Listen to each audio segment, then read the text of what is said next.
اس کا تعلق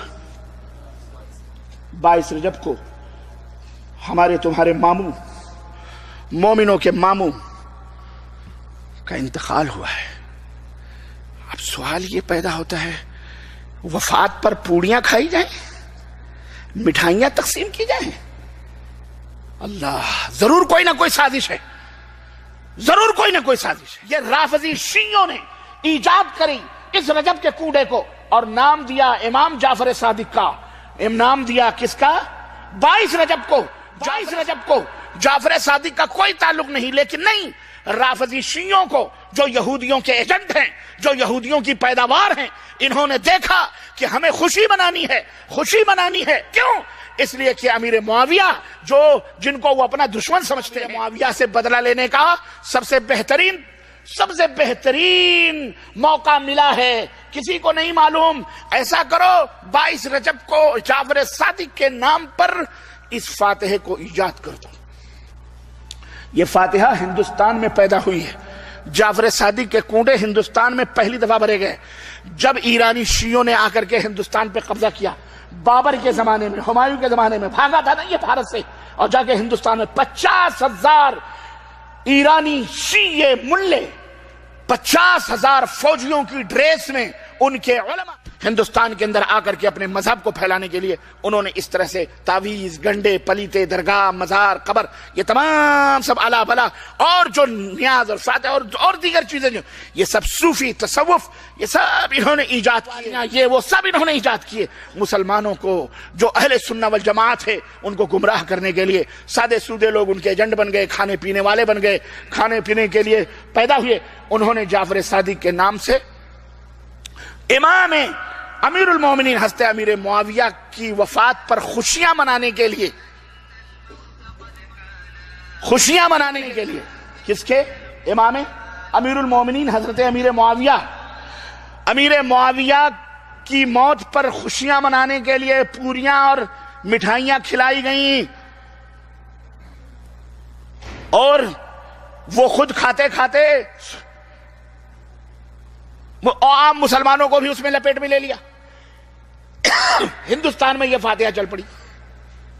اب سوال ایک اور پیدا ہوتا ہے کہ جب ان کو یہ کام کرنا ہی تھا تو کسی اور شیعہ امام کا نام پیش کر دیتے، امام جعفر صادق ہی کا نام کیوں پیش کیا گیا؟ ہاں دیکھیں باریکی، اس لیے کہ جعفر صادق ایک ایسی شخصیت ہیں، اگر دوسرے اماموں کا نام پیش کیا جاتا تو لوگ کہہ سکتے تھے کہ یہ امام باقر ہیں، یہ شیعوں کے امام ہیں، یہ رضا علی ہیں، یہ شیعوں کے امام ہیں، امام فلاں ہیں، یہ شیعوں کے امام ہیں۔ امام جعفر صادق تو وہ امام ہیں جو امام ابو حنیفہ کے بھی امام ہیں۔ کس کے امام ہیں؟ امام ابو حنیفہ کے بھی استاد ہیں۔ نام ایسا کامن پیش کرو کہ سانپ بھی مر جائے، لاٹھی بھی کام بھی ہو جائے۔ یہ فاتحہ سنیوں میں بڑی آسانی کے ساتھ گھس سکتی ہے۔ ارے بھائی امام جعفر صادق کون ہیں؟ مولوی بتائے گا ہمارے امام صاحب کے، امام اعظم کے استاذ محترم ہیں۔ ہاں پھر تو وہ بھی محترم ہیں، خلاص ان کے نام کی نیاز چل گئی، کوڑے چل گئے عقیدت میں۔ کوڑے تو چل گئے لیکن ان کا مذہب، بولو، کھانے کی چیز تھی، استاد کے نام کی کھا لی، تو مذہب بھی اپنا لو نا۔ مذہب کیا برا ہے؟ امام ابو حنیفہ کے استاد ہیں تو استاد کا مذہب بھی اپنا لو، اپنائے ہوئے ہیں، وہی ہیں سب چٹھے بٹھے۔ یہ ہے کوڑے کی کہانی۔ شہرا فی کتاب اللہ یوم خلق السماوات والارض منها اربعۃ حرم ذلک الدین القیم فلا تظلموا فیہن انفسکم اما بعد۔ تمام تعریفیں اس اللہ عز و جل کے لیے لائق و زیبا ہیں جو تمام جہانوں کا بنانے والا اور اسے پالنے والا ہے، اور درود و سلام اس کے آخری نبی محمد صلی اللہ علیہ وسلم پر۔ الحمدللہ ہم تمام یہاں اس ہفتے واری درس قرآن کے لیے جمع ہوئے ہیں۔ انشاءاللہ عزیز اس مختصر سے وقت میں آپ تمام کے سامنے جو ہے حرمت والے مہینوں کے تعلق سے، اور بالخصوص اس میں جو مہینہ اب ہم پر آنے جا رہا ہے، اور جس مہینے کی آمد پر ہم دیکھتے ہیں کہ بہت سارے رسومات، خرافات، نمازیں، روزے، ایسی راتیں جن میں لوگ جاگتے ہیں یا ایسے دن جن میں عید مناتے ہیں، میٹھے بانٹتے ہیں اور کھاتے ہیں، بہرحال وہ مہینہ بہرحال قریب آ رہا ہے اور مختلف بہرحال رسومات اس میں نظر آتے ہیں۔ حالانکہ یہ حرمت والے 4 مہینوں میں سے ایک مہینہ ہے، لیکن اس کی حرمت تو بہرحال اپنی جگہ رہی۔ ہم نے بدعتیں کر کر کے اس کی حرمت کو پامال کیا، اور وہ مہینہ رجب المرجب، رجب کا مہینہ، جس کے تعلق سے جس کی فضیلت کی اگر بات کی جائے تو سوائے ایک فضیلت کی اس کی اور کوئی فضیلت احادیث میں نہیں آتی، یاد رکھیے۔ رجب کی بہت مختصر سی فضیلت آتی ہے، اور اس کی فضیلت میں جو بات آتی ہے وہ یہی تھی جو آیت میں نے آپ کے سامنے تلاوت کی، جو کہ سورہ توبہ سورہ نمبر 9 کی آیت نمبر 36 تھی، جس میں اللہ رب العزت نے فرمایا اور کہا، اور اللہ فرماتا ہے ان عدۃ شہور عند اللہ 12 شہرا فی کتاب اللہ، کہ اللہ رب العزت فرماتا ہے فی کتاب اللہ کہ اللہ کے نزدیک مہینوں کی تعداد 12 ہے۔ یہ بات اللہ نے لوح محفوظ پر لکھ دیا، اللہ کے نزدیک مہینوں کی گنتی 12 ہے۔ پھر فرمایا یوم خلق السماوات والارض، یہ تب سے جب سے اللہ نے آسمان اور زمین کو پیدا کیا تب سے مہینوں کی گنتی اللہ کے نزدیک جو ہے 12 ہے۔ آگے فرمایا والارض منہا 4 حرم، اور ان 12 مہینوں میں سے 4 مہینے حرمت والے ہیں، ان 12 مہینوں میں سے 4 مہینے حرمت والے ہیں۔ مطلب یہ ایسے مہینے ہیں جن کے اندر گناہ کرنا، معصیت کرنا، نافرمانی کرنا، جنگ اور جدال کرنا یا حد سے تجاوز کرنا، اپنی نفس پہ ظلم کرنا حرام ہے۔ تو کہا ان میں سے 4 مہینے حرمت والے ہیں۔ پھر آگے فرمایا حرم ذالک الدین القیم، اور یہی سیدھا اور مضبوط اور سچا راستہ، یہی دین اسلام حق ہے، فرمایا مضبوط دین ہے۔ آگے فرمایا فلا تظلموا فیہن انفسکم، تو اے لوگو تم اپنی نفسوں پر ان مہینوں میں ظلم نہ کرو، اے لوگو تم اپنی نفسوں پر ان مہینوں میں ظلم نہ کرو۔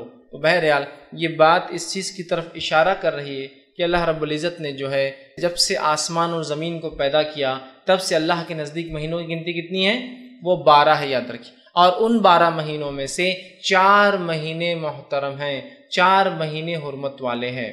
اب وہ 4 مہینے حرمت والے کون سے؟ اس کے تعلق سے نبی اکرم صلی اللہ علیہ وسلم فرماتے ہیں، یہ بخاری کی روایت ہے، ابو ہریرہ رضی اللہ عنہ حدیث کے راوی اور فرماتے اور کہتے ہیں حرمت والے مہینے کون سے ہیں؟ تو اس کی وضاحت آپ سب یوں کرتے اور آپ نے فرمایا سال 12 مہینوں کا ہے جن میں 4 حرمت والے ہیں، مطلب 12 سے زیادہ مہینے کرنا اسلام میں ادر کی کفر ہوگا۔ اور اس میں آپ فرماتے ہیں اس میں 4 مہینے حرمت والے ہیں، 3 پے در پے آتے ہیں، 3 ایک کے بعد ایک آتے ہیں، اور پھر آپ صلی اللہ علیہ وسلم نے فرمایا ذی القعدہ، ذی الحجہ اور محرم، یہ 3 پے در پے آتے ہیں، ایک کے بعد ایک آتے فوراً۔ پھر آپ نے فرمایا 3 پے در پے آتے ہیں، ذی القعدہ، ذی الحجہ اور محرم، اور پھر فرمایا اور چوتھا مہینہ رجب ہے جو جمادی الثانی اور شعبان کے بیچ میں آتا ہے۔ چوتھا مہینہ کون سا حرمت والا؟ رجب ہے جو جمادی الثانی اور دوسرا شعبان کے بیچ میں آتا ہے، ٹھیک ہے، مطلب یہ رمضان سے 2 مہینے پہلے آتا ہے یہ مہینہ، ٹھیک۔ تو بہرحال اس حدیث میں نبی اکرم صلی اللہ علیہ وسلم نے اس چیز کی وضاحت کر دی کہ وہ 4 حرمت والے مہینے کون سے ہیں جن میں جنگ، جدال، ڈیفنس کر سکتے ہیں الگ سے، لیکن آپ حملہ نہیں کریں گے، اس طرح گناہ، معصیت، کبائر سے بچنا، نیکیوں کا زیادہ سے زیادہ اہتمام کرنا چاہیے، یہ وہ مہینے یاد رکھیں۔ وہ 4 مہینے کون کون سے ہیں؟ ذی القعدہ، ذی الحجہ، محرم۔ ویسے اگر ترتیب کے اعتبار سے دیکھا جائے جیسے ہم مہینوں کی گنتی کرتے ہیں تو ذی القعدہ یہ سیکنڈ لاسٹ ہے، مطلب یہ 11واں مہینہ ہے، اسی طرح ذی الحجہ یہ 12واں مہینہ ہے، محرم یہ اسلامی کیلنڈر کا پہلا مہینہ ہے، اور اسی طرح جو ہے رجب جو ہے جو شعبان سے پہلے آتا ہے، یہ 7واں مہینہ ہوتا ہے، اگر وہ 1 2 3 کی گنتی اگر لے تو یہ 7واں مہینہ ہوتا ہے، ٹھیک۔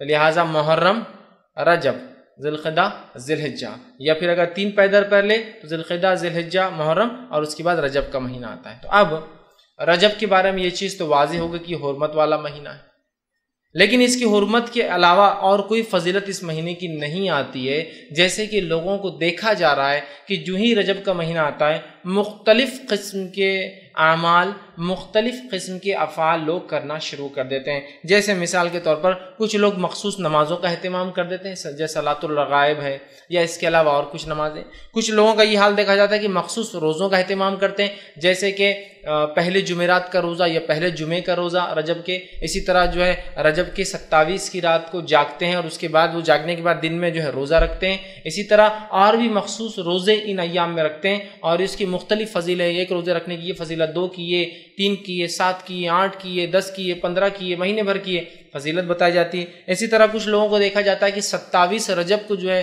وہ ایک جاگنے کا خاص اہتمام کرتے ہیں، رات جاگنے میں گزاری جاتی ہے، دن کے اندر روزہ رکھا جاتا ہے اور اس کے مختلف فضائل بتائے جاتے ہیں۔ اسی طرح ایک اور چیز جو اس مہینے میں کی جاتی ہے وہ یہ ہے کہ لوگ اس مہینے میں عمرے کی فضیلت سمجھتے ہیں اور بہت کثرت سے لوگ عمرے کو جاتے ہیں کہ رجب کا مہینہ ہے، عمرہ کر کے آئیں گے تو عمرے کو جاتے ہیں۔ اسی طرح ہم دیکھتے ہیں کہ ایک اور چیز جو نظر آتی ہے، جو کثرت سے نظر آتی ہے، وہ یہ ہے کہ لوگ اس میں ایک عید مناتے ہیں، ایک دن مناتے ہیں جسے کنڈے کہا جاتا ہے ہمارے زبان میں، کنڈوں کی عید عام زبان میں کہتے ہیں۔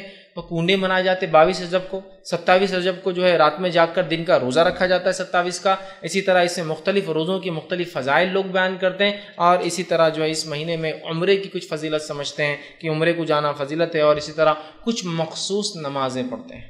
تو اگر میں اس بات کو یہاں یہ رکھنا چاہوں کہ ماہ رجب کی فضیلت کیا ہے، تو بس ماہ رجب کی صرف ایک فضیلت ہے، اور وہ فضیلت ہے یہ مہینہ حرمت والے 4 مہینوں میں سے ایک ہے، بس اتنی ہی فضیلت ہے ماہ رجب کی۔ اس کے علاوہ نبی اکرم صلی اللہ علیہ وسلم اس مہینے میں نہ عمرہ ثابت ہے، نہ مخصوص روزے ثابت ہے، نہ مخصوص راتیں جاگنا ثابت ہے، نہ مخصوص نمازیں اور مخصوص عبادتیں ثابت ہے، اور نہ ہی مخصوص وہ جو ہم کنڈے کرتے ہیں، ایک میٹھی عید کرتے ہیں، اس میں خوب کھاتے اور پیتے اور کھلاتے اور پلاتے ہیں، یہ عید کا کوئی وجود ثابت ہے۔ لیکن یہ حرمت والا مہینہ ہے، اللہ کہہ رہا ہے کہ ان حرمت والوں میں اپنے نفس سے ظلم نہ کرو، لیکن اللہ ہم پر رحم کرے۔ ہم واقعے میں اس مہینے میں اپنی نفسوں پر ظلم کر رہے ہیں بدعات کر کے۔ اس مہینے میں یہ سب بدعات ہے، یہ خرافات ہے، یاد رکھیں۔ تو بہرحال ہم دیکھ رہے ہیں اس مہینے کی حرمت کو ہم پامال کر رہے ہیں۔ اللہ رب العزت نے اس آیت میں جو میں نے آپ کے سامنے سورہ توبہ کی آیت میں 36 رکھی، دیکھیے آخر میں کیا فرمایا، فَلَا تَظْلِمُوا فِيهِنَّ أَنفُسَكُمْ، اے لوگوں اس مہینے میں اپنی نفس پر ظلم نہ کرو، اور ظلم سے مراد سب سے پہلے تو قتل و غارت گیری نہ کرو، اس لیے کہ ان مہینوں میں ظلم کرنا ممنوع ہے۔ ویسے تو ظلم سارے سال ہی منع ہے، یاد رکھیے، ان مہینوں میں خاص طور سے اس کی حرمت بڑھ جائیں گی، ان مہینوں میں خاص طور سے ان سے رکنا ہے۔ نیکی تو ویسے ہمیشہ کرنا ہے، ان مہینوں میں خاص طور سے نیکی میں اضافہ کرنا ہے، یہ بولنا چاہ رہا ہوں، ٹھیک۔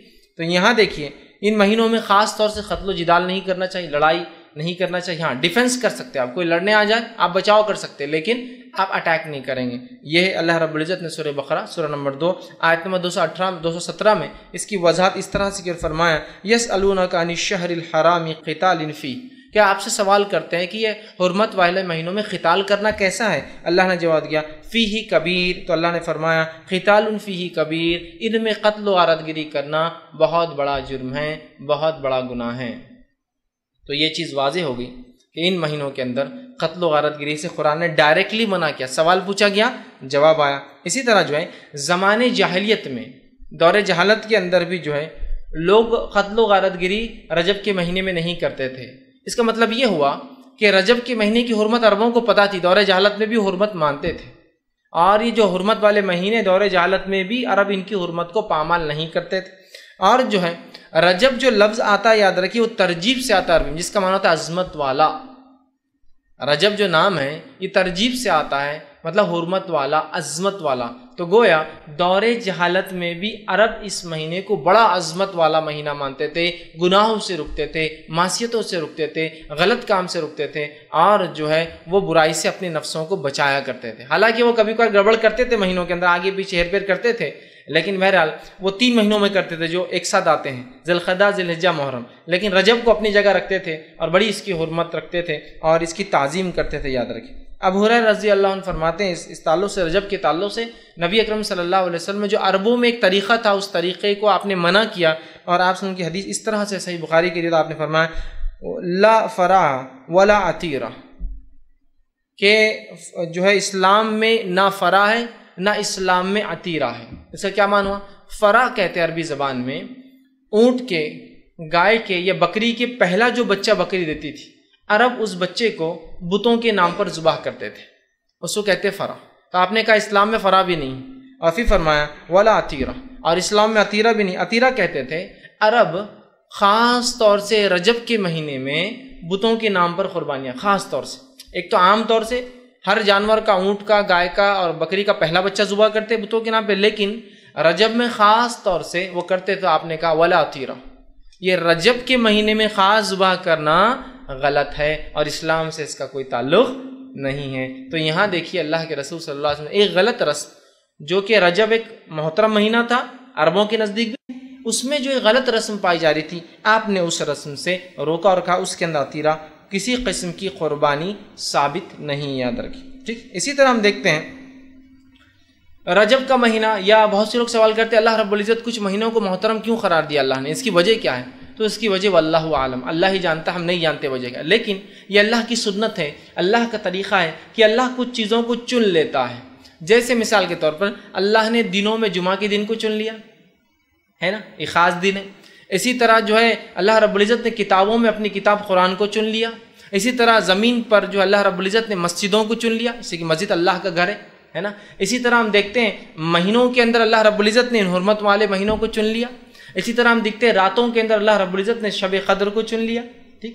اسی طرح ہم دیکھتے ہیں انسانوں میں اللہ رب العزت کچھ انسانوں کو چن لیتا ہے جن کو انبیاء کہا جاتا ہے۔ تو اللہ رب العزت کا یہ سنت ہے، یہ طریقہ ہے اللہ کا کہ اللہ کچھ چیزوں کو چن لیتا ہے اور اس کی عظمت بیان کر دیتا ہے۔ اب ہمارا کام یہ ہے کہ جب اللہ کچھ چیزوں کو چن لے اور اس کی عظمت کو بیان کرے، ہم اس کی عظمت کو کبھی پامال نہ کریں اور جو اللہ رب العزت بتا رہا ہے وہ عمل کرنے کی کوشش کرے۔ تو اسی طرح اللہ رب العزت نے جو ہے اس مہینے کو بھی ایک عظمت والا مہینہ چن لیا، اس مہینے کو بھی ایک محترم مہینہ چن لیا، اس مہینے کو بھی ایک مہینہ چن لیا جس میں ہم کوشش کریں جنگ، جدال، معصیت، گناہ، برائی کے کاموں سے رکے اور کوشش کریں زیادہ زیادہ نیکیاں کرے، یاد رکھیں، ٹھیک ہے۔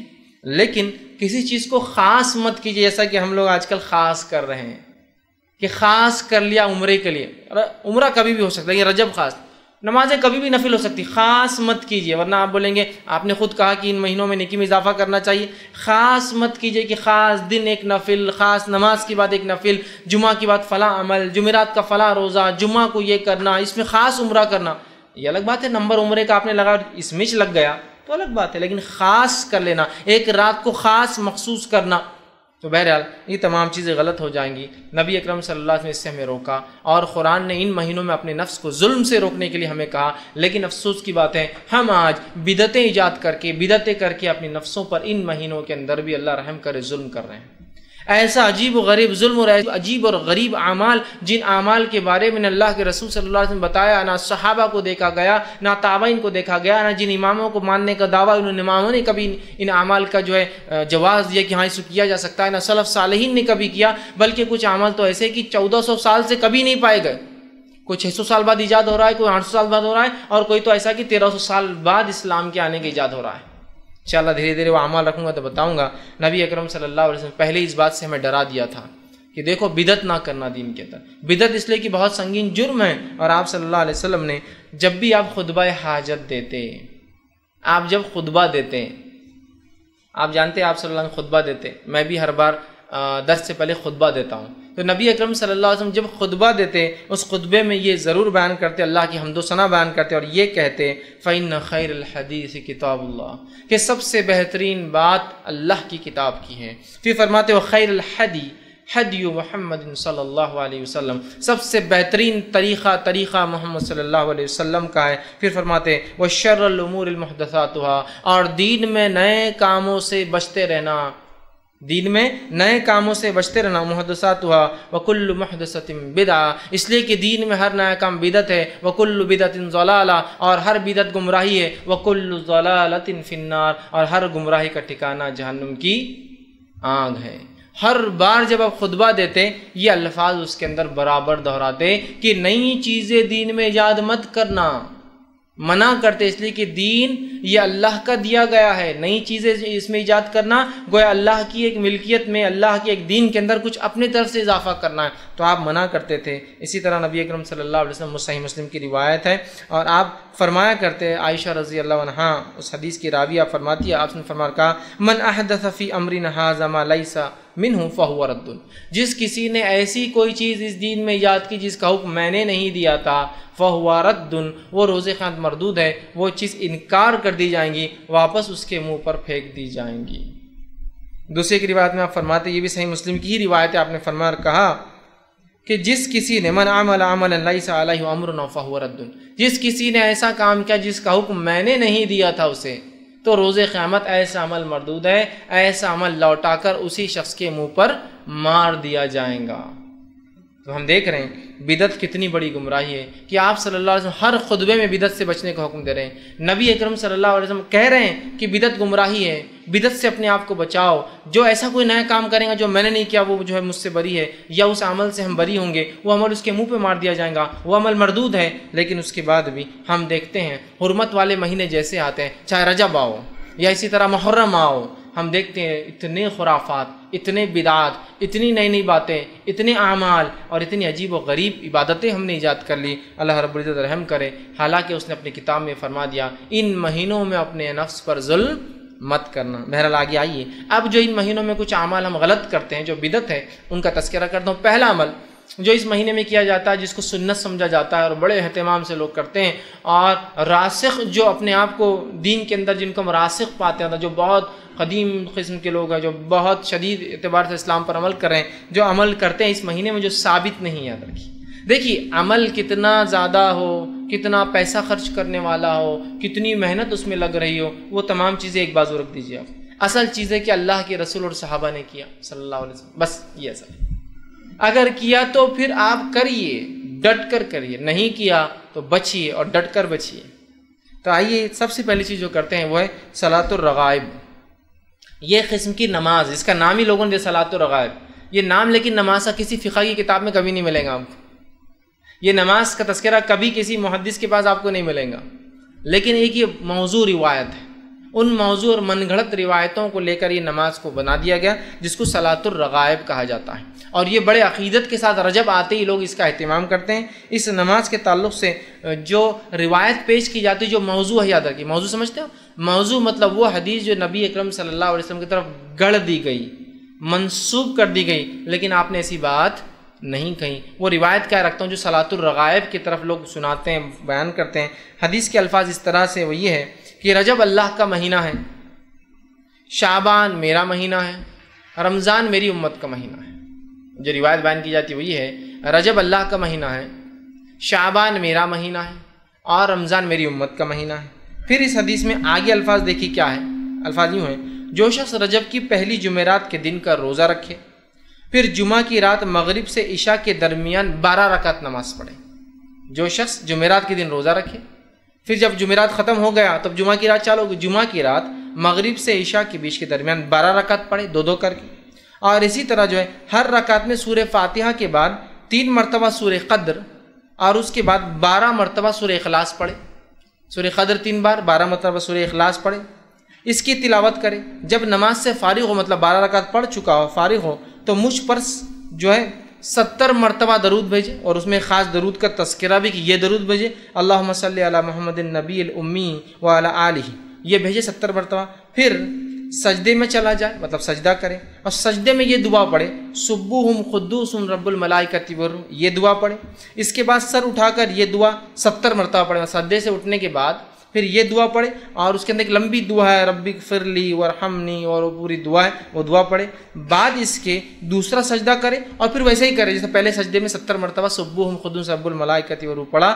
اگر جس نے یہ کر لیا تو اس کے باوجود، مطلب اس کے بعد وہ کہتے ہیں کہ جس نے یہ کر لیا تو اس کے جو ہے اسی طرح کرے، اس کے بعد جو کچھ اللہ تعالیٰ سے مانگیں گا، اس کے بعد جو کچھ اللہ تعالیٰ سے مانگیں گا اللہ تعالیٰ اس کی ہر حاجت کو پورا کریں گا۔ اب یہ فضائل میں آتا ہے، اور یاد رکھیے یہ روایت جو میں نے آپ کے سامنے رکھی جو بات، یہ نبی اکرم صلی اللہ علیہ وسلم ثابت نہیں ہے، ثابت نہیں ہے۔ اس کے اوپر جو یہ موضوع ہونے بھی ابن الجوزی رحمہ اللہ نے کہا کہ یہ موضوع ہے، اسی طرح جو ہے ابن رجب رحمۃ اللہ علیہ کہتے ہیں کہ یہ روایت موضوع ہے، امام نووی کہتے ہیں کہ یہ روایت موضوع ہے، اسی طرح محمد بن طاہر الہندی رحمہ اللہ یہ فرماتے ہیں کہ روایت موضوع ہے، اسی طرح امام شوکانی رحمہ اللہ کہتے ہیں کہ یہ روایت موضوع ہے، اور اس کے بعد مولانا عبدالحی لکھنوی جو کہ ہندوستان کی رہنے والے تھے، مشہور اور معروف شخصیت ہے، وہ بھی اس کے تعلق سے کہتے ہیں اور فرماتے ہیں، ان کا قول اس طرح سے صلاۃ الرغائب والی حدیث من گڑت ہے، اور اس پر اکثر محدثین یا سب محدثین کا اتفاق ہے، اور ان کی مخالفت کرنے والے کا کوئی اعتبار نہیں، چاہے وہ کوئی بھی ہو۔ کیا کہہ رہے ہو عبدالحق جو ہے عبدالحی لکھنوی رحمہ اللہ کہ جو ہے یہ نماز کے تعلق سے کہہ رہے ہیں کہ صلاۃ الرغائب والی روایتیں من گڑت ہے تمام محدثین کی نزدیک، اور جس نے اس کے خلاف بات کی اس کو کوئی اعتبار نہیں۔ تو یہ صلاۃ الرغائب جو خاص طور سے پہلے جمعرات کا جو رجب کے اندر روزہ رکھا جاتا ہے، اس کے بعد رات جب آتی ہے تو 12 رکعت نماز اس طریقے سے پڑھی جاتی ہے۔ یاد رکھیے اس کا کوئی وجود، اس کا کوئی ثبوت، اس کی کوئی دلیل صحیح ثابت نہیں ہے، یہ موضوع ہے، اور علماء کو چاہیے کہ اس موضوع بات کا اظہار کرے، ورنہ یہ موضوع روایتیں جو نبی اکرم صلی اللہ علیہ وسلم طرف گڑھی گئی ہے، یاد رکھیے یہ بھی جھوٹ میں شامل ہے، اور آپ صلی اللہ علیہ وسلم اس کی وضاحت حدیث میں کر دی، جو جانتے بوجھتے مجھ پر جھوٹ باندھے وہ اپنا ٹھکانہ جہنم کی آگ بنا لے۔ تو ہم کوشش کریں کبھی بھی ان موضوع روایتوں کو کبھی بھی جو اپنی طرف سے ہم روایت کرنے کی کوشش نہ کریں، بلکہ ہم انکار کریں کہ نہیں غلط ہے۔ تو پہلا عمل رجب آتے ہی صلاۃ الرغائب، پہلے جمعرات والا عمل۔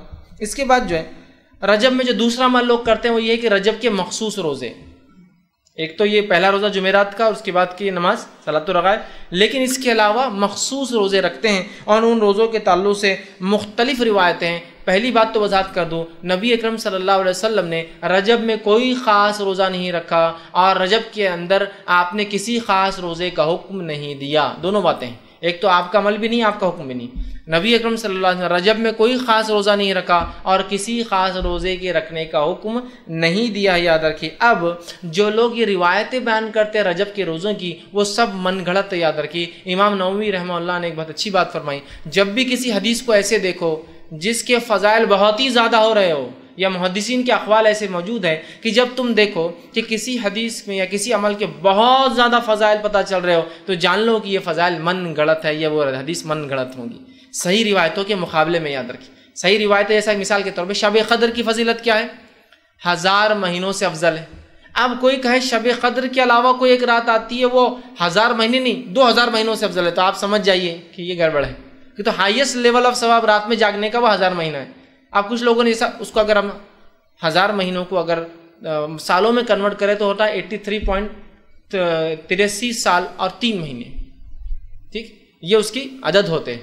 آپ کو کہے ایک رات جاگنے کا روزہ رکھنے کا 120 سال کے گناہ معاف ہوتے، تو آپ سمجھ جائیے کچھ تو بھی گڑبڑ ہے۔ جس رات کے جاگنے کی بات قرآن کہہ رہا ہے، جس رات کی عبادت کو قرآن 1000 کہہ رہا ہے، اگر کوئی 120 سال کا کہے تو سمجھ جائیے کچھ نہ کچھ، مطلب بہت کثیر ثواب جو کہ صحیح اعمال کے مقابلے میں آ رہا ہے، سمجھ جائیے من گڑت ہے۔ اب دیکھیے کیا روایت بیان کی جاتی ہے اس میں روزوں کے فضائل میں۔ روایت اس طرح سے موضوع ہے، یاد رکھیے روایت موضوع ہے، اللہ رب العزت رحم کرے، میں صرف روایت کرنے کے اعتبار سے کہہ رہا ہوں، وہ ایسا کہا جا رہا ہے کہ اللہ کے رسول نے اس میں کہا، جبکہ وہ روایت موضوع ہے۔ حدیث کے الفاظ اس طرح سے ہے، مطلب وہ حدیث جو موضوع ہے، جو آپ کی طرف من گڑت منسوب کی گئی، الفاظ یوں ہیں: بے شک رجب کا مہینہ عظمت والا مہینہ ہے، اور آگے اس کے الفاظ ہیں: جو شخص اس میں اللہ تعالیٰ اس کے لیے 1000 سال کے روزے لکھ دیتا ہے، اور 2 روزے رکھے تو 2000 سال کے روزوں کا ثواب لکھ دیتا ہے، اور 3 روزے رکھے تو 3000 سال کے روزوں کا ثواب لکھ دیتا ہے۔ پھر اس کے اندر ہے اور جو ہے لکھ دیتا ہے، اور اگر 7 دن کے روزے رکھے تو اللہ جو ہے اس کو جہنم کے دروازے اس کے لیے بند کر دیتا ہے، اور اگر 8 دن کے روزے رکھے تو جنت کے پورے دروازے اس کے لیے کھول دیتا ہے، اور جس میں سے چاہے جنت میں تاکہ وہ داخل ہو جائے۔ اور جو شخص 15 دن کے روزے رکھے اس کی برائیوں کو نیکیوں میں تبدیل کر دیا جاتا ہے، اور ایک منادی دینے والا آسمان پہ اعلان کرتا ہے: اللہ تعالیٰ نے تمہاری مغفرت کر دی، اب تم نئے سرے سے عمل شروع کرو، ٹھیک ہے۔ اور جو شخص اس میں زیادہ سے زیادہ روزے رکھے اللہ تعالیٰ اس کو زیادہ زیادہ عطا فرماتا ہے۔ یہ روایت موضوع ہے اور من گڑت ہے۔ امام الجوزی نے اپنی موضوعات اپنی کتاب الموضوع کے اندر اس کو روایت کیا، اور اکثر محدثین نے اس کو اپنی موضوعات کے اندر روایت کیا کہ یہ روایت صحیح نہیں ہے۔ یہ تو 1000 دن کے روزوں کا ثواب بتایا جا رہا ہے، 2000 دن کے روزے، مطلب 30 دن رکھ لیا تو 3000 ہو گئے، یا 29 کا دن آتا 29000۔ اللاجیکل بات ہے، اس لیے کہ دیگر اعمال پہ شب قدر پر یا رمضان کے روزوں پر یہ فضائل کی بات نہیں آ رہی، یاد رکھیے۔ اسی لیے میں نے کہا کثرت سے جب فضیلتیں آئی کسی چیز میں بہت زیادہ جو صحیح کے مقابلے میں ہو تو سمجھ آئیے کچھ نہ کچھ گڑبڑ آ رہی ہے اس کے اندر، ٹھیک ہے۔ تو بہرحال دیکھیے کس قسم سے بات آئی ہے، یاد رکھیے یہ تمام چیزیں جو ہے موضوع ہے۔ اسی طرح اس میں ایک خاص نماز کا بھی تذکرہ آتا ہے روزے کے ساتھ، کہ روزہ رکھے اور نماز پڑھے، وہ اس طرح سے بیان کیا جاتا ہے، اور یہ بھی روایت موضوع ہے، جھوٹی ہے، لیکن لوگ عمل کرتے ہوئے کیا ہے، حدیث کو ایسا بیان کیا جاتا ہے جو کہ جھوٹی ہے: جو آدمی رجب میں 1 دن کا روزہ رکھے، اس میں 4 رکعت اس طرح پڑھے کہ پہلی رکعت میں سورہ جو ہے فاتحہ کے بعد جو ہے 100 مرتبہ آیت الکرسی پڑھے، اور پھر دوسری رکعت میں 100 مرتبہ سورہ اخلاص پڑھے، مطلب پہلی رکعت میں سورہ فاتحہ کا 100 مرتبہ آیت الکرسی، دوسری رکعت میں سورہ فاتحہ کا 100 مرتبہ سورہ اخلاص پڑھے، تو اس کی موت نہیں آئیں گی یہاں تک کہ وہ جنت اسے دکھا لیا جائے یا جنت میں اس کا ٹھکانہ نہ اسے بتا دیا جائے۔ مطلب روزہ رکھے، روزہ رکھنے کے بعد 4 رکعت اس روزے میں یہ نماز پڑھے، کیا نماز پڑھے؟ جو بتایا جا رہا طریقہ کہ سورہ فاتحہ کے بعد 100 مرتبہ آیت الکرسی، سورہ فاتحہ کے بعد 100 مرتبہ سورہ اخلاص، تو فائدہ کیا ہوگا اس کو؟ نہیں مرے گا مگر جنت میں اس کا ٹھکانہ بتا دیا جائے گا کہ تم یہاں رہنے والے ہو جنت۔ یہ صحیح روایت نہیں ہے، یاد رکھیے یہ موضوع ہے۔ تو بہرحال اس مہینے کے اندر کوئی نماز ثابت نہیں، یاد رکھیے کوئی روزہ خاص ثابت نہیں۔ اسی طرح ایک اور جو ہے بات نبی اکرم صلی اللہ علیہ وسلم کی طرف منسوب کی جاتی ہے، ایک اور روایت بیان کی جاتی ہے رجب کے فضائل میں، وہ کیا ہے وہ بھی رکھ دیتا ہوں۔ یوں بیان کیا ہے، جو شخص رجب میں 3 دن کے روزے رکھے گا اللہ اس کو پورے مہینے کے روزوں کا ثواب لکھ دے گا، اور جو 15 دن کے روزے رکھیں گا اللہ تعالیٰ اس کے لیے اپنی رضامندی لکھ دے گا، اور جس کے لیے رضامندی لکھ دی جائے گی اسے عذاب نہ دے گا، اور جو پورے مہینے کے روزے رکھیں گا اسے اللہ تعالیٰ آسانی سے اس کا حساب کر لیں گا۔ یہ روایت بھی صحیح نہیں ہے، لہٰذا ہمیں پتہ چلا رجب کے اندر کوئی بھی عمل نماز کے معاملے میں سنت سے ثابت نہیں، خاص کوئی بھی عمل روزے کے تعلق سے خاص سنت سے ثابت نہیں۔ آئیے تیسرا کام جو رجب میں ہوتا ہے، بڑے دھڑلے سے ہوتا ہے اور ڈٹ کر ہوتا ہے، وہ کیا ہے؟ وہ یہ ہے کہ رجب کی 27 کی رات کو خاص طور سے شب معراج منایا جاتا ہے۔ الاسراء والمعراج، مسجد سج رہی ہے اور تیاریاں ہو رہی ہے، اور بہت سارے لوگ سال گزرنے کے بعد رجب کی 27 کو ان کو یاد آتا ہے اپن مسلمان ہیں، اب رمضان نزدیک آ رہا ہے، اب مسلمان ہیں، اپن نمازیں شروع کرنا رجب آ رہا ہے، پھر 15 کو ایک اور نئی رات مناتے ہیں شب برات، پھر یاد آتا ہے اب تو رمضان بہت نزدیک، 15 دن ہے سدھر جاؤ، اور پھر آ جاتے ہیں رمضان، اور جب رمضان آتے اور اصلی رات آتی ہے تو ڈپلیکیٹ راتوں کے چکر میں اصلی رات ہاتھ سے چلی جاتی ہے۔ شب قدر کو کیسے منایا جا رہا ہے بولنے کی ضرورت نہیں ہے نا۔ تو بہرحال تو رجب میں ایک فضیلت جو اس کی بتائی جاتی جو ہے نہیں، وہ کیا ہے کہ اس میں ایک رات ہوئی جس میں آپ صلی اللہ علیہ وسلم نے سفر کیا، اور وہ جو ہے مسجد حرم سے مسجد اقصیٰ گئے، پھر مسجد اقصیٰ کے آسمانی سفر کیا۔ یاد رکھیے یہ رات تو ہوئی، کب ہوئی وہ نہیں پتا ہے ہم کو، 27 خاص نہیں، کب ہوئی نہیں پتا ہے۔ یہ واقعہ صحیح ہے کہ آپ صلی اللہ علیہ وسلم کو معراج ہوئی، ٹھیک۔ اب بہت سے لوگ ہوتے ہیں وہ بولتے ہیں کہ جو ہے قرآن کے اندر معراج کا تذکرہ ہے، قرآن کے اندر معراج کا، اس لیے ہم منانا چاہیے۔ قرآن کے اندر الحمدللہ معراج کا تذکرہ کہیں بھی نہیں ہے۔ قرآن کے اندر تذکرہ اسراء کا ہے، قرآن کے اندر تذکرہ اسراء اور معراج کیا ہے بتا دیتا ہوں۔ اسراء کہتے ہیں اس سفر کو جو آپ صلی اللہ علیہ وسلم نے مسجد حرم سے مسجد اقصیٰ طے کیا، یہ اسراء، اور معراج کہتے ہیں اس سفر کو جو مسجد اقصیٰ سے آسمان ہو۔ معراج کا مطلب ہوتا ہے چڑھنا، سیڑھیاں اوپر کی طرف جانا، وہ تذکرہ ہے۔ تو قرآن نے کہیں بھی معراج کا تذکرہ نہیں کیا، اسراء کا کیا۔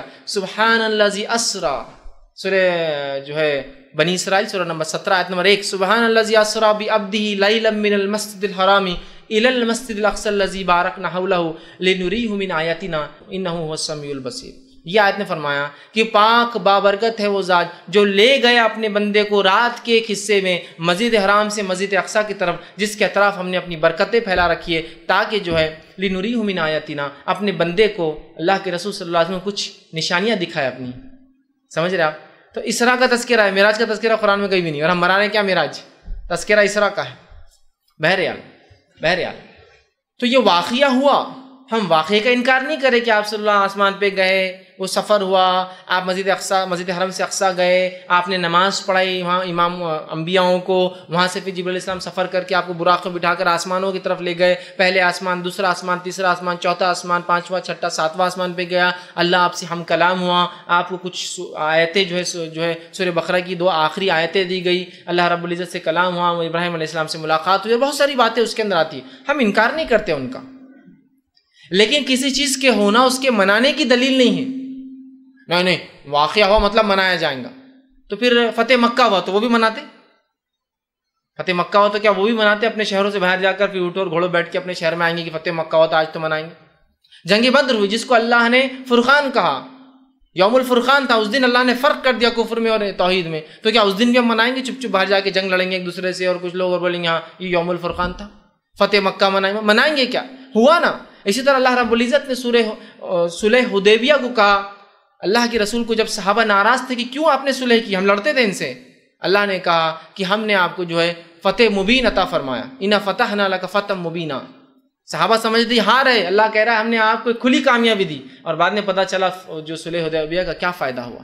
تو اب صلح حدیبیہ بھی منائیں گے نہیں، اس دن اللہ نے کہا کہ یہ تو فتح مبین ہے، اور یہ یوم الفرقان ہے، شب جو ہے جنگ بدر، اور اسی طرح فتح مکہ ہوئی، اسلام کو غلبہ ملا تو وہ منائیں گے، ایسا کریں گے۔ پھر اللہ کے ہجرت کر کے گئے تو ہم بھی سب کہیں تو بھی جا کے آئیں گے، کریں گے کہیں۔ چیز کا ہونا منانے کی دلیل نہیں ہے۔ تو یہ ہوا واقعہ، اس واقعے کی اگر تفصیلات آپ دیکھنا چاہتے ہیں تو میرا اس پہ ایک مفصل 2-2.5 گھنٹے کا ایک بہت تفصیلی عنوان ہے، شب معراج کی حقیقت اور ہماری بدعتیں، یہ آپ دیکھ لیں۔ اس کے بعد شب برات آئیں گے، اس پہ میرا ایک لیکچر ہے، شب برات کی حقیقت اور ہماری بدعتیں، اور تیسری رات جو منائی جاتی ہے جو حقیقی ہے اس کے اوپر ہی میرا ایک لیکچر ہے، شب قدر کی اہمیت اور ہماری غفلتیں، اس کو ضرور آپ دیکھیں۔ تو شب معراج کی حقیقتیں اور ہماری بدعتیں، اس میں نے بہت تفصیلی رکھا ہے کہ کسی چیز کا ہونا منانے کی دلیل نہیں۔ بہرحال تو اب اس رات کو یاد رکھیے، اس رات کو نبی اکرم صلی اللہ علیہ وسلم کے ساتھ وہ معجزہ ہوا جو آپ لے گئے، یہ رات 27 رجب تھی، اس کے بارے میں کوئی دلیل ثابت نہیں ہے۔ اس معاملے میں امام نووی رحمہ اللہ نے 10 اقوال نقل کیے، 10 الگ الگ قول علماء کے نقل کیے، جن کے اندر سے ایک یہ ہے کہ جس سال آپ کو نبوت ملی اس سال یہ رات ہوئی، دوسرا قول یہ نبوت کے 5ویں سال، تیسرا قول یہ نبوت کے 8ویں سال، نبوت کے 10ویں سال، ہجرت سے 8 مہینے پہلے، ہجرت سے 16 مہینے پہلے، ہجرت سے 12 مہینے پہلے، ہجرت سے 14 مہینے پہلے، 8 12 14 اور 16 مہینے پہلے ہجرت سے، ٹھیک۔ کسی نے کہا رمضان کے مہینے میں ہوئی، کسی نے کہا یہ رجب کے اندر ہوئی، کسی نے کہا یہ شعبان میں ہوئی، کسی نے کہا یہ محرم میں ہوئی، کوئی قول نہیں۔ تاریخ کے معاملے میں اختلاف کب ہوا، اس میں بھی اختلاف، اور صحابہ میں سے بہت کم اقوال اس تعلق سے ملتے کب ہوا، یاد رکھیے۔ تو یہ رات کب ہوئی اسی کوئی دلیل نہیں۔ اب ہم نے دیکھی، میں ہمیشہ کہتا ہوں کہ بہت ساری باتیں ایسی ہے جو کس کو نہ پتہ چلی، شاید اللہ رحم کرے ہم پر، اللہ معاف کرے، شاید جبرائیل علیہ السلام نے آ کر ہندوستانی پاکستانی لوگوں کو بتا کے چلے کہ تمہارے لیے یہ فکس کر دیا گیا ہے۔ جیسا 27 کو معراج ہوئی، دنیا اختلاف کر رہی ہے، صحابہ میں اختلاف ہے، محدثین میں اختلاف ہے، ہندوستانیوں کو پکا پتہ ہے 27 رجب۔ اسی طرح جو ہے شب قدر کب ہے اس کو تلاش کرنے کا حکم ہے۔ جو آخری حدیث ملتی ہے اس کے تعلق سے وہ یہ ہے کہ اسے رمضان کی آخری عشرے کی طاق راتوں میں تلاش کرو، مطلب 5 میں سے کوئی ایک، تو ہم تو برابر 27 کو منا رہے ہیں شاید۔ دیکھیے نا، یہاں اختلاف ہے، یہ رات کب ہوئی، معراج کب ہوئی، ہمارے پاس پکا ہے کب ہوئی، 27 رجب۔ آپ 27 رجب کو بہرحال دیکھیے، کسی چیز کا ہونا اس کے منانے کی دلیل نہیں، اب ہوا اب منانا شروع ہو گیا ہے نا۔ کیسے؟ راتوں کو مسجدیں سجائی جا رہی ہے، نہایا جا رہا ہے، تیار ہوا جا رہا ہے، انتظام کیا جا رہا ہے، مخصوص پکوان اور میٹھے، اور ظاہر سے کوئی بدعت بغیر میٹھے کی تو کمپلیٹ ہوتی نہیں ہے، مخصوص میٹھے بنائے جا رہے ہیں، اسی طرح جو ہے مخصوص لباس بنائے جا رہے ہیں، مخصوص رکعت میں تعداد میں راتوں کی نماز، جیسے 100 رکعت نماز، یا پھر ایک نماز ہوتی ہے کہ جو زندگی بھر کے نمازیں چھوٹ گئے، ٹھیک، جو ہے قضائے عمری پڑھی جا رہی ہے، اسی طرح جو ہے صبح اٹھ کر پھر 27 کا روزہ رکھا جا رہا ہے، یہ تمام کام بدعت ہے۔ وہ رات ہوئی، وہ واقعہ ہوا، اس کے بارے میں ہمیں فکس نہیں پتا وہ کب ہوئی رات اور کیا واقعہ، مطلب واقعہ تو پتا ہے لیکن وہ رات کب ہوئی، کس مہینے ہوئی، کس سن میں ہوئی، ہمیں نہیں پتا۔ لہٰذا اس رات کو یاد کر سکتے آپ کہ وہ واقعہ کیا تھا، لیکن منانا یہ بدعت میں شامل ہوگا۔ تو آپ دیکھیں کس دھڑلے سے اس رات کو منایا جا رہا ہے، جبکہ اس معاملے میں کئی اقوال صحابہ کے موجود ہیں اور کئی اختلاف اس معاملے میں جو ہے موجود ہے، لیکن اس کے بعد بھی 27 کو مخصوص منایا جا رہا ہے۔ مولانا عبدالحی لکھنوی رحمہ اللہ اس تعلق سے فرماتے ہیں، اور وہ کہتے تھے یہ جو بلاد ہند میں، مطلب ہندوستان کے اندر، وہ کہتے ہیں بلاد ہند میں مشہور ہے کہ شب معراج کی صبح کو روزہ رکھنا 1000 روزوں کے برابر ہے، تو یہ بالکل بے بنیاد اور بے اصل ہے۔ سمجھ رہے ہیں؟ تو یہاں ہم دیکھ رہے ہیں لوگ پتہ نہیں کیا کیا اس میں منا رہے ہیں، رات جاگتے ہیں، دن روزہ رکھتے ہیں، 1000 مہینوں کا ثواب، 1000 سال کا ثواب، 120 سال کا ثواب، پتہ نہیں کیا کیا باتیں بیان کی جا رہی ہیں۔ تو یاد رکھیں اس مہینے میں یہ رات معراج جو ہے یہ ہوئی، لیکن یہ کب ہوئی یہ ہم نہیں جانتے، واللہ عالم، اللہ بہتر جانتا ہے کہ یہ رات کب ہوئی۔ یاد رکھیں آپ، لیکن ہم مخصوص کر کے دیکھیے کیسے اعمال کر رہے ہیں، کیا کیا افعال کرتے ہیں۔ اور یاد رکھیں جب ہم بدعتوں میں چلے جاتے ہیں، جب ہم بدعتوں میں پڑ جاتے ہیں تو پھر یاد رکھیے معاملہ پھر وہ اتنی گہرائی میں جاتا ہے کہ پھر وہ بدعتیں کہیں رکتی نہیں۔ تو لہٰذا رجب کی 27 کو شب معراج خاص منانا یہ بدعت ہے اور شریعتاً یہ غلط ہوگا. رات کا جاگنا بھی ثابت نہیں، اس میں کوئی خاص روزہ ثابت نہیں. کوئی آدمی روز رات میں جاگ کے عبادت کرتا ہے تو وہ بھی کر سکتا ہے، اور کوئی روزہ رکھنے کا عادی ہے اور وہ رکھتا ہے، جیسا کہ مثال تو جمعرات اور پیر کا روزہ رکھتا ہے اور اس دن ہی جمعرات آ جائے تو الگ بات ہے، لیکن خاص طور سے کرنا یہ بدعت میں شمار ہوگا. اب اور ایک کام جو اس رجب میں کیا جاتا ہے بڑے عقیدت سے، وہ کیا ہے؟ وہ یہ کہ رجب میں لوگ سمجھتے ہیں عمرہ کرنا افضل ہے، اور بہت لوگ عمرے کو جاتے ہیں، بڑا نمبر لگائے جا رہے ہیں، تڑپ کے لگائے جا رہے ہیں، دعائیں ہو رہی ہیں اللہ سے سالوں سال کی رجب میں موقع دے ہم کو عمرے کا. رجب میں آپ صلی اللہ علیہ وسلم سے خود عمرہ کرنا ثابت، اور نہ ہی آپ نے کبھی اس کی کوئی فضائل کسی صحیح احادیث میں بتائی ہے. دونوں باتیں یاد رکھیں. آپ صلی اللہ علیہ وسلم سے رجب میں کوئی عمرہ ثابت نہیں ہے، اور آپ صلی اللہ علیہ وسلم سے کسی صحیح حدیث میں کوئی قول ثابت نہیں ہے کہ آپ نے عمل خود عمرہ کیا یا حکم دیا کہ بھائی تم لوگ اس مہینے میں عمرہ کیا کرو. کوئی بات ثابت نہیں ہے. یاد رکھیے اس تعلق سے جو بات آتی ہے آپ صلی اللہ علیہ وسلم کے جو عمرے ہیں اس تعلق سے جو بات آتی ہے، ایک روایت یوں آتی ہے جو کہ صحیح مسلم کی حدیث ہے، اور جو ہے عروہ بن زبیر جو ہے وہ فرماتے ہیں، بیان کرتے ہیں کہ ایک مرتبہ عبداللہ بن عمر رضی اللہ عنہما اور میں دونوں مل کے عائشہ رضی اللہ عنہا کے حجرے کے باہر بیٹھے، اور میں نے سوال کیا ابن عمر سے کہ عبداللہ ابن عمر، کیا نبی اکرم صلی اللہ علیہ وسلم نے رجب میں کوئی عمرہ کیا تھا؟ تو وہ فرماتے ہیں، انہوں نے جواب دیا ہاں کہ آپ صلی اللہ علیہ وسلم رجب میں عمرہ کیا تھا. پھر وہ کہتے ہیں کہ جو عروہ کہتے ہیں کہ میں نے عائشہ رضی اللہ عنہا سے پوچھا، اے اللہ، جو عائشہ رضی اللہ عنہا، کیا اللہ کے رسول نے رجب میں کوئی عمرہ کیا تھا؟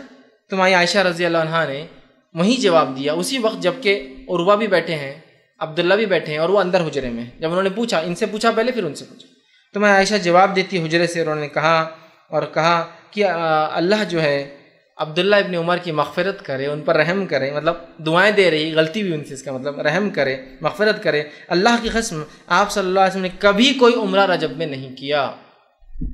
اللہ کی قسم نبی اکرم صلی اللہ علیہ وسلم نے کبھی کوئی عمرہ رجب میں نہیں کیا. اس سے اسلاف کا، صحابہ کا طریقہ دیکھیے اختلاف کا، کہ ابن عمر نے غلطی کرتے یہ نہیں کہا کہ اندر سے حضرت عائشہ کی ہنسی کی آواز آئی، ٹھیٹی ٹھاٹا کی آواز آئی، اور کہا ابن عمر کو کیا اتنا بھی نہیں پتا کہ کب اللہ کے رسول نے کیا کہتا ہے، اتنے جاہل ہے کیا فقیہ الامہ تم کو لوگ کہہ رہے ہیں، تم کو تو اتنا بھی علم نہیں. اللہ مغفرت کرے عبداللہ کی، اللہ رحم کرے ابن عمر پر. دیکھیے طریقہ کتنا احسن ہے کہ اللہ رحم کرے ابن عمر پر. اللہ کی قسم کبھی اللہ کی رسول صلی اللہ علیہ وسلم نے جو ہے رجب کے اندر عمرہ نہیں کیا، فرماتی ہے. اور پھر کہا، آپ نے فرمایا مہینے میں نہیں تھا، اور آپ صلی اللہ علیہ وسلم جب بھی عمرہ کے لیے گئے ہر مرتبہ ابن عمر آپ صلی اللہ علیہ وسلم کے ساتھ ہی ہوتے تھے، پھر بھی وہ یہ بات بھول گئے. وہ ان کے ساتھ ہی تھے لیکن پھر بھی شاید ان سے وہاں بولنے میں چوک میں تھا. عائشہ نے کہا کہ تم تو ہر سفر میں ان کے ساتھ تھے، پھر بھی بھول گئے تھے، ان سے چوک ہو گئی. اسی طرح دوسری روایت جو آتی ہے وہ اس طرح سے صحیح مسلم کی روایت ہے. انس بن مالک رضی اللہ عنہ سے پوچھا گیا کہ اللہ کے رسول صلی اللہ علیہ وسلم نے کتنے عمرے کیے؟ تو انہوں نے فرمایا اللہ کے رسول صلی اللہ علیہ وسلم نے 4 عمرے کیے اور 1 حج کیا تھا آپ نے. اور پوچھا گیا کب کیے تھے؟ تو کہا 3 عمرے آپ نے ذی القعدہ میں کیے اور 1 عمرہ آپ نے ذی الحجہ میں کیا جس میں آپ نے حج بھی کیا تھا. مطلب آپ صلی اللہ علیہ وسلم نے انفرادی طور سے 3 عمرے کیے اور 1 عمرہ حج کے ساتھ کیا آپ نے. تو ایسے آپ صلی اللہ علیہ وسلم کی زندگی میں کتنے عمرے ہوئے؟ 4 عمرے. 3 جس میں سے ذی القعدہ میں آپ نے کیے اور 4تھا عمرہ آپ نے حج کے ساتھ کیا. ظاہر سی بات ہے، مطلب ذی الحجہ میں کیا، حج ذی الحجہ میں آتا. تو آپ صلی اللہ علیہ وسلم ٹوٹل کتنے عمرے کیے؟ 4. 3 ذی القعدہ میں اور 1 ذی الحجہ میں کی. تو انس بن مالک کہتے ہیں آپ صلی اللہ علیہ وسلم نے 4 عمرے کیے، 3 تو جو ہے ذی القعدہ میں کیے اور 1 آپ نے عمرہ کیا جس میں آپ نے حج بھی کیا اور وہ ذی الحجہ میں تھا. تو گویا آپ صلی اللہ علیہ وسلم کے ٹوٹل 4 عمرے ہیں اور 1 حج آپ نے اپنی زندگی میں کیا ہے. تو لہٰذا اس مہینے میں عمرے کی بھی کوئی خاص فضیلت ثابت نہیں. یہ بات کو بھی آپ ذہن نشین کر لیں، ورنہ بہت سے لوگ نمبر لگا کے عمرے کے لیے جا رہے ہیں، یا بہت سے لوگ گلف میں ہیں تو آسانی ہوتی چھٹیاں لے لے کے آدمی رجب کا عمرہ، بڑا عمرہ، فضیلت والا عمرہ، بابرکت عمرہ، ایسا عمرہ ویسا عمرہ. پھر اس عمرے کے ساتھ اگر یہ سب بدعتیں جڑ جائے، مطلب جڑا دیتے ہیں، صلاۃ الرغائب حرم میں چل رہی ہے، ہاں روزے رکھے جا رہے ہیں اس نیت سے کہ یہ فلاں، تو اس مہینے میں کوئی نماز، کوئی روزہ، کوئی عمرہ خاص طور سے ثابت نہیں. عام طور سے آپ اگر رکھتے ہیں، آپ کی عادت ہے کہ ایام 20 کے روزے جو ہوتے ہیں، چاند جب بیچ میں آ جاتا ہے، 12، 13، 14 کے روزے، اسی طرح پیر کا اور جمعرات کا روزہ آپ رکھتے ہیں، ٹھیک ہے، یہ تو الگ بات ہے، لیکن خاص کوئی روزہ ثابت نہیں آتا. اب آئیے جو آخری بدعت جو اس میں ویسے اس مہینے میں لوگ کئی بدعتیں کرتے ہیں، ان میں سے جو بڑی بڑی بدعتوں میں آخری آپ کے سامنے رکھ رہا ہوں. لہٰذا رجب کے مہینے کی صرف ایک فضیلت ہے، وہ یہ ہے کہ رجب کا مہینہ حرمت والے مہینوں میں سے ایک مہینہ ہے. کیوں؟ وہ اللہ کی مرضی تھی، اس نے اس مہینے کو تعظیم بخشی. ہمیں اس تعظیم کا خیال رکھے. اس مہینے میں کوشش کرنی چاہیے کہ ہم گناہ اور معصیت اور ظلم سے بچیں. حالانکہ ظلم سے تو سال بھر بچنا ہے ان مہینوں میں، لیکن خاص محترم مہینے چونکہ جس میں رجب بھی ایک حرمت والا ہے، ان میں گناہوں سے ظلم سے بچنا ہے. اور کوئی خاص روزہ، کوئی خاص نماز، کوئی خاص اذکار، کوئی خاص عمرہ، کوئی خاص صلاۃ الرغائب اور پتہ نہیں لوگ کیا کیا پڑھ رہے ہیں، اور کوئی کونے اور کوئی خاص رات میں جاگنا اور صبح کا روزہ رکھنا اس مہینے میں ثابت نہیں. یہ تمام چیزیں بدعت اور خرافات ہیں. اس کو ہمیں سمجھنے کی ضرورت ہے. کوئی کام اللہ کے رسول اور اس کے صحابہ سے اگر ثابت ہو آپ سن کے تو بہرحال عمل کرنے میں کوئی حرج نہیں، یاد رکھیے. لیکن جو بات ثابت نہیں، یاد رکھیے ہمیں ضرورت ہے ہم اس بات کو سمجھے کہ یہ بدعت ہے اور بدعتوں سے بچنا ہم پر واجب اور فرض. یاد رکھیے ورنہ ایسا نہ ہو کہ ہم بدعتیں کر کے دنیا سے چلے جائیں. اللہ رب العزت کے پاس جب اعمال کے لیے پہنچیں تو اللہ رب العزت ہم کو لوٹا دے کہ تم نے جو کام کر کے آئے ہو یہ اعمال کا باعث ہی نہیں تھا، یہ تو ثابت ہی نہیں تھا. کیا میرے رسول کو کرتے ہوئے پایا؟ کیا میرے اصحاب نے اس کو کرتے ہوئے دیکھا؟ یا سلف صالحین میں سے کسی نے کیا؟ ہمارے پاس اس کے نہ کوئی تاریخی حوالے ہے، نہ کوئی ریلیجس بیسس ہے. تو لہٰذا ہم کوشش کریں ان تمام بدعت و خرافات سے بچتے رہیں. اور اس قسم کی بدعت و خرافات ہر مہینے لوگ مناتے ہیں، ان تمام سے ہم محفوظ رکھنے کی اپنے آپ کو جو کوشش کریں. اسی پر اپنی بات کو میں ختم کروں گا. اللہ رب العزت سے آخر میں دعا ہے کہ اللہ سبحانہ تعالیٰ جو کچھ کہا سنا گیا اس سے عمل کی توفیق عطا فرمائے. ہم تمام کے لیے ہر قسم کی بدعت اور خرافات سے ہماری حفاظت کریں جب تک ہمیں زندہ رکھے، اسلام اور ایمان پر زندہ رکھے. خاتمہ ہمارا ایمان پر ہو. آخر دعوانا الحمد للہ رب العالمین. سبحان ربک رب العزت عما یصفون وسلام علی المرسلین والحمد للہ رب العالمین.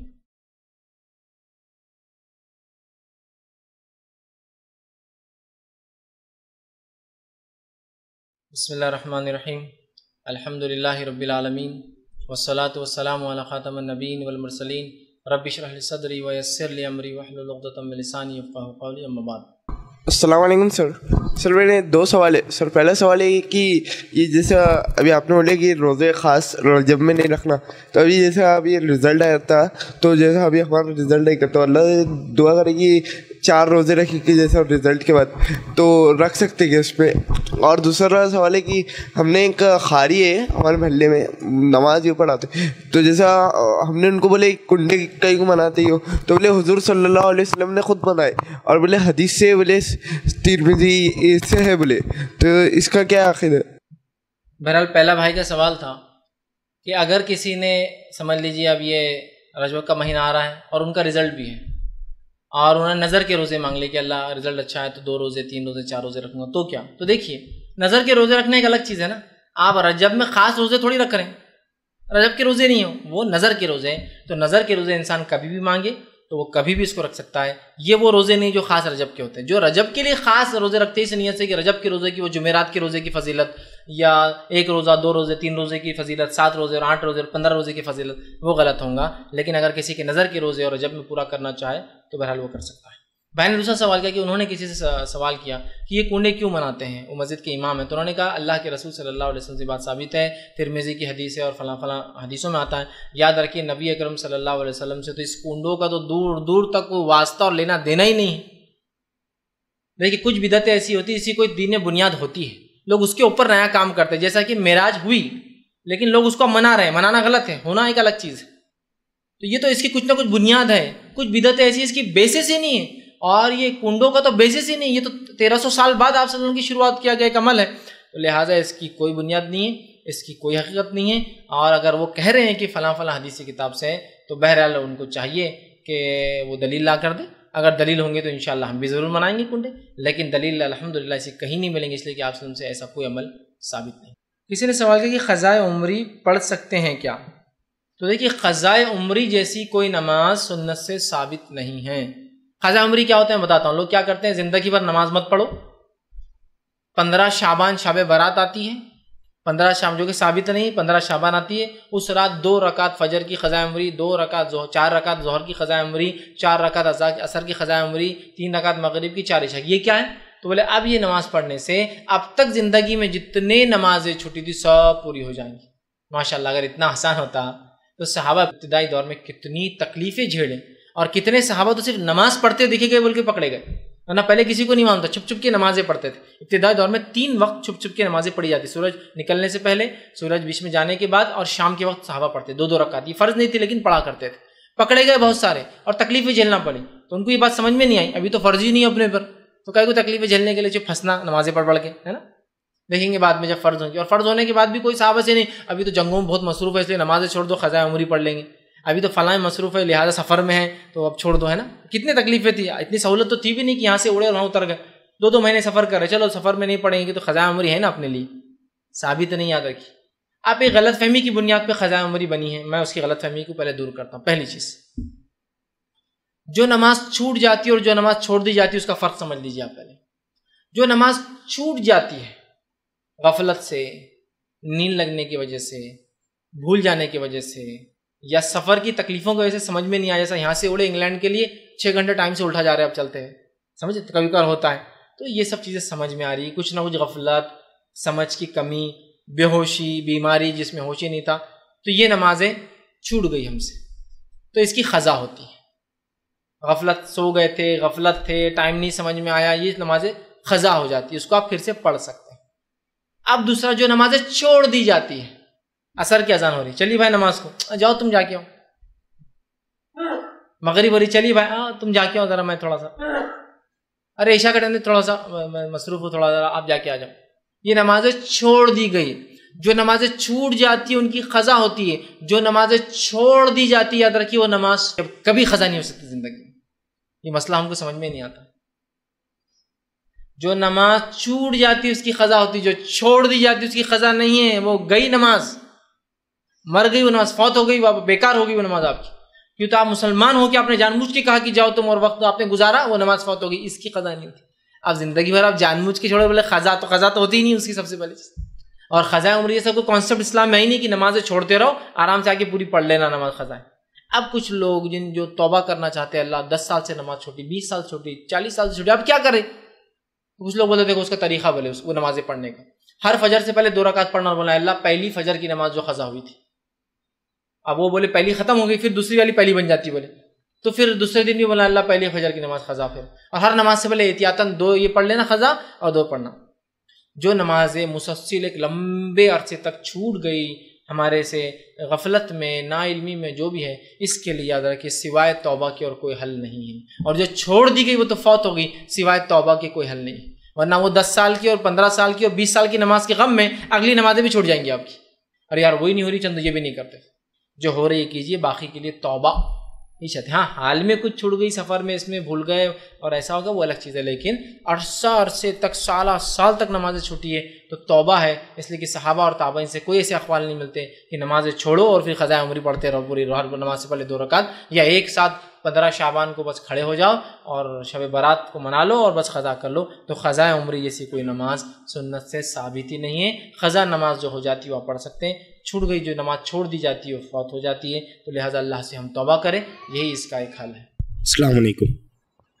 میرا یہ سوال ہے کہ شب معراج میں اور شب برات میں بھی عشاء کا ٹائم چینج کر دیا جاتا ہے، عشاء کا ٹائم بڑھا دیا جاتا ہے، تو یہ اس پہ کیا ہے، مطلب یہ بدعت ہوئی یا پھر جو ہے؟ تو بھائی نے سوال کیا کہ شب برات اور شب معراج پہ خاص طور سے مسجدوں میں عشاء کا ٹائم بڑھا دیا جاتا ہے تاکہ لوگ لیٹ آ کے پڑھیں.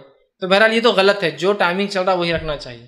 لیکن اب ایک مصلی تو مجبور ہے نماز میں، وہ عمل غلط ہے. خاص طور سے کچھ دنوں میں بغیر شرعی عذر کے، ایسا بارش ہو رہی ہے، مصیبت ہے، پریشانی ہے، تو ایک الگ چیز ہے. خاص طور سے جو ہے، خاص طور سے لوگ جو ہے نمازوں کو آگے بڑھا دیتے ہیں، ٹھیک ہے، اور اس کو لمبا کرتے ہیں، وہ طریقہ یاد رکھیے شریعتاً درست نہیں ہوگا. آپ جو ریگولر چل رہی نماز اسی ٹائم پر نماز کو وہ کرنا چاہیے. لیکن اب میں ایک مصلی کیا کروں؟ آپ پھر مجبور ہیں، اب جو ٹائم ہوگا اس میں آپ کو جانا پڑے گا، اور اس ٹائم پہ چونکہ آپ جماعت سے نماز پڑھنا چاہتے ہیں، آپ اس مسجد کے مصلی ہے، اب وہ لوگوں نے ٹائم بدل دیا تو ہم کیا کر سکتے؟ تو لہٰذا ویٹ کیجیے، آپ وہ پڑھیے. لیکن ایسا کرنا میں کہوں گا درست نہیں ہوگا، چونکہ خاص آپ ان ایام کو فضیلت دے رہے ہیں. پھر یہ ٹائم بدلنا خاص فضیلت ہے تاکہ زیادہ سے زیادہ لوگ پڑھے، مطلب زیادہ سے زیادہ لوگ منائے، جبکہ اس کا منانا ثابت ہے نہیں. لہٰذا میں کہوں گا مسجد کے ذمہ داروں سے اسی وقت رکھیں، لیکن مصلی مجبور ہے. اگر وہ ٹائمنگ چینج کرتے ہیں تو آپ مجبور ہیں. اللہ تعالیٰ جو آپ کی مجبوری کو انشاءاللہ سے دیکھیں. جب بہت سارے لوگوں کو درس کی دعوت آپ کے درس کے طرف بلایا جاتا ہے تو بولتے ہیں کہ اب فیضوی کا لیکچر ہے تو ہم آتے نہیں، تو ہم نہیں آتے. تو پہلے پوچھتے ہو فیضوی کا ہے، تو خاص طور سے خواتین، گھر کی جو خواتین ہیں وہ پوچھتی کہ فیضوی کا ہے کیا، بولو پہلے اس کے بارے میں کچھ. بھائی نے ایک سوال کیا کہ بہت سارے لوگ جب درس میں ان کو دعوت دی جاتی ہے آتے ہیں تو پوچھتے آج فیضوی کا درس ہے کیا؟ پھر انہوں نے کہا خواتین خاص طور سے گھر کی پوچھتی نہیں فیضوی ہوں گے تو ہم آتے، نہیں تو ہم نہیں آتے. مجھے کچھ لوگوں نے ایسی کمپلین بھی کی تھی کہ کچھ لوگ اٹھ کر چلے جاتے ہیں اگر مجھے نہیں دیکھتے ہیں. لیکن میں ہمیشہ یہ بات بولتا ہوں کہ کسی کے انداز کی بنیاد پر پورے علم کو چھوڑ دینا اچھی بات نہیں ہے. ٹھیک ہے، تو اگر میرے علاوہ بھی کوئی مقرر آئے گا تو علم ہی دیں گا نا، کہ نہیں وہ منمانی کریں گا، قصے کہانی آپ کو سنا کر چلے جائیں، علم دیں گا. تو صرف اس وجہ سے کسی کا انداز صرف آپ کو پسند آتا ہے، اس انداز کی بنیاد پہ آپ علم کو مت چھوڑیے، میں یہ کہوں گا. اور اجتماعیت کو مت چھوڑیے، مطلب جو آپ لگے ہیں ریگولر ایک ٹائم نکال رہے ہیں، سنڈے کو آپ وقت دے رہے ہیں، عادی ہے اس کے، تو ایک اچھی چیز ہے. تو لہٰذا ہوں. دوسرا یہ کہ بہت سارے لوگ یہ بھی کمپلین کرتے ہیں کہ فیض بھائی آپ بہت کم رہ رہے ہیں اور یہاں زیادہ دھیان نہیں دے رہے. تو یاد رکھیے بہت سارے مجبوریاں ہوتے ہیں، بہت سارے حالات ہوتے ہیں کہ بہت سارے مختلف ہندوستان کے علاقوں میں لوگ کام کرنا چاہتے ہیں، ان کو بھی جوش چاہیے، ان کو جذبہ چاہیے، وہ بھی چاہتے ہیں کہ ہم ان کے سامنے کچھ باتیں رکھیں، وہ بھی کچھ ہمارے ذریعے سے سیکھے، یا نوجوانوں میں کچھ ایک تبدیلی آئے، کچھ کام نیا شروع ہو. تو اس کے لیے بہرحال ہم بھی کوشش کرتے ہیں اور اسی کے تحت میں بھی سفر کر کے جاتا ہوں. ورنہ عام طور سے اگر کوئی یہ کہے کہ صرف تقریر کے لیے مجھے بلا رہا ہے تو میں نہیں جاتا ہوں. ہم لوگ بولتے تقریر نہیں، اس کے بعد کیا آپ کا ورک پلان ہے کہ آپ کیا کریں گے اس کے بعد.